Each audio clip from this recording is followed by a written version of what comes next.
Welcome to the YouTube channel of Nghe An Newspaper and Radio and Television. Here, you will be able to follow and update the latest international news, the most interesting developments in domestic and international current affairs. Today's program includes the following noteworthy content.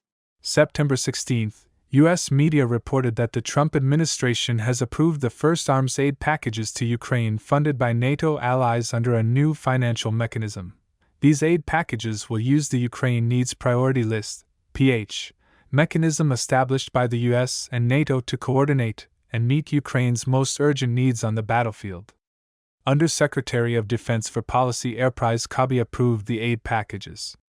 Each package is worth up to $500 million. The goods could be delivered early as Washington resumes supplying weapons to Ukraine with funding from allied governments. Through PN, the allies will pool funds to buy U.S. weapons, ammunition, and equipment from their reserves. This mechanism could provide up to $10 billion in total weapons to Ukraine. Since his inauguration earlier this year, the Trump administration has sold weapons to China or transferred shipments approved by the previous administration to the country. The P marks the first time the aid packages have been initiated in Trump's second term, as he has opposed the previous administration's billions of dollars in U.S. aid to China. However, this mechanism risks increasing tensions between NATO and Russia. The sources did not disclose the exact details of the weapons list that European countries have ordered for Ukraine, but they said it included KF-type air defense systems, which are very close to the wave of Russian drone and missile attacks. One source added that the P list is still being reviewed after passing the assessment at Lao Nam Kok. A source revealed that everything Ukraine requested was a lot of equipment. It is this supply that has helped them hold the line so far. According to experts, Ukraine's demand for air defense missiles, rocket launchers, and mortars has remained unchanged from previous months. In August, Ukrainian President Volodymyr Zelensky announced that Ukraine aims to receive at least $1 billion a month from its allies to buy weapons made in the United States. The plan also includes a $50 billion partnership with Ukrainian companies to produce drones along with at least 10 U.S.-made intercontinental air defense systems.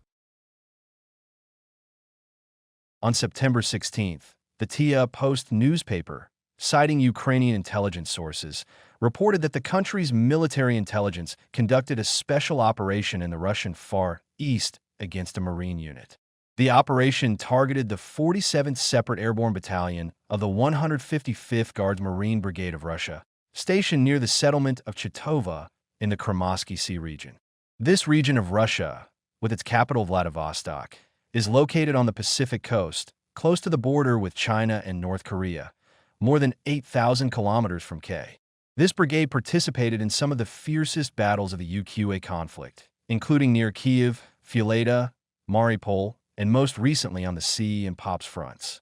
Two powerful explosions rocked a parking lot on the grounds of the 47th Separate Airborne Battalion at around 9 a.m. local time on the 16th, sources said. Russian social media reported a heavy security presence with helicopters hovering overhead in a cordoned-off area near administrative buildings and the parking lot. Some roads were partially blocked and cars were searched. Russian media initially described the explosion as a possible ignition device malfunction. However, the Ukrainian provincial newspaper claimed the explosions were intentional and resulted in casualties on the Russian side. Several ambulances were reported at the scene. According to the 10TAS news agency on September 17th, he announced that he would hold an international security forum at the end of May 2026, and at the same time prepare for the first Russia-Arab summit to take place in October this year.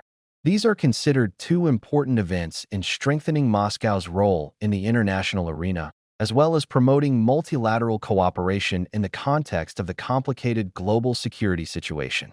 Accordingly, the Secretary of the Russian Security Council Sigu said that the Russian president has decided to hold a large-scale security forum in Moscow in 2026. The event will take place from May 26th to 29th with the expected participation of many countries, international organizations, and experts in the field of security. Mr. Sugu emphasized that this will be the most important and influential forum that Russia is hosting to exchange views, promote dialogue, and seek common solutions to current security challenges. In addition, Mr. So also announced that Moscow will host the first Russia-Arab summit on October 15th. He affirmed that this event will become an important milestone in global politics, reflecting the current level of cooperation between Russia and the Arab world, and at the same time creating new momentum for bilateral and multilateral relations in many fields. According to the Secretary of the Russian Security Council, the above two events are not only important but also demonstrate Moscow's commitment to promoting security cooperation and international dialogue. He also emphasized that Russia is ready to strengthen bilateral relations with many partners, including in the fields of trade and investment, thereby strengthening political and economic links in the context of the world going through many changes. Observers say that Russia's announcement of hosting large-scale international events demonstrates its desire to increase its influence in the global security structure, while affirming Moscow's central role in multilateral cooperation mechanisms. In particular, the Russia-Arab Summit is expected to open a new chapter in relations between Russia and the Middle East-North Africa region, which is one of Russia's strategic focuses in terms of politics, security, and economy, in the context of the world facing many challenges such as regional conflicts, terrorism risks, energy security, and climate change. Multilateral security forums are considered an opportunity for countries to share views, find common ground, and promote substantive cooperation. Nghe hopes that the 202nd International Security Forum will become a platform for forming specific initiatives, contributing to global stability by simultaneously hosting the 202nd International Security Forum and the Russia-Arab Summit. Moscow is demonstrating its determination to maintain an active role in international cooperation processes, as well as affirming its position in regional and global security issues. RTA News Agency reports that Prime Minister Keir Starmer has just announced that the UK will deploy a number of Aerofighter Typhoon fighter jets to patrol on airspace. Prime Minister Starr said that when announcing the plan, these aircraft are not just a show of force, they are very important in preventing intrusions, protecting NATO airspace and protecting our national security and that of our allies. Poland launched the UR Defender 25 exercise last month, which involved around 30,000 troops, including soldiers from other NATO member states. Consider sending 3 helicopters to Poland, while Spain, Italy and Sweden have also pledged additional support. The UK government said that British fighter jets will join French Rafale aircraft, German Aerofighters and Danish F-16s in the coming days as part of NATO's Eastern Sanchi mission. The move comes amid escalating tensions after Poland accused Russia of invading Polish airspace with a UAV. However, Russia has denied the accusations. The Russian Defense Ministry said all recent drone operations were aimed at Ukrainian military targets and had nothing to do with Poland. On September 16th, Hungarian Foreign and Trade Minister Péter Szijjártó criticized the leaders of the Baltic and Nordic countries for urging Hungary to reduce its dependence on Russian energy. He said that this advice ignored Budapest's physical limitations. At recent EU conferences, the leaders of the Baltic and Nordic countries have repeatedly urged Hungary to invest in renewable energy and to terminate its contract with the Russian energy corporation Gazprom. According to these leaders, reducing dependence on Russian energy is the key to European security, and these countries are ready to share with Hungary their experience in building LNG terminals. However, sharing on social network X, Hungarian Foreign and Trade Minister Péter Szijjártó said that the Baltic and Nordic countries' urging of Hungary to get rid of its dependence on Russian energy is completely unreasonable. Geography plays a key role in determining a country's energy supply options, Szijjártó said. The Baltic and Nordic countries, with their proximity to the Baltic Sea and the Black Sea, can quickly diversify their energy supply after the Russia-Ukraine conflict breaks out in 2022.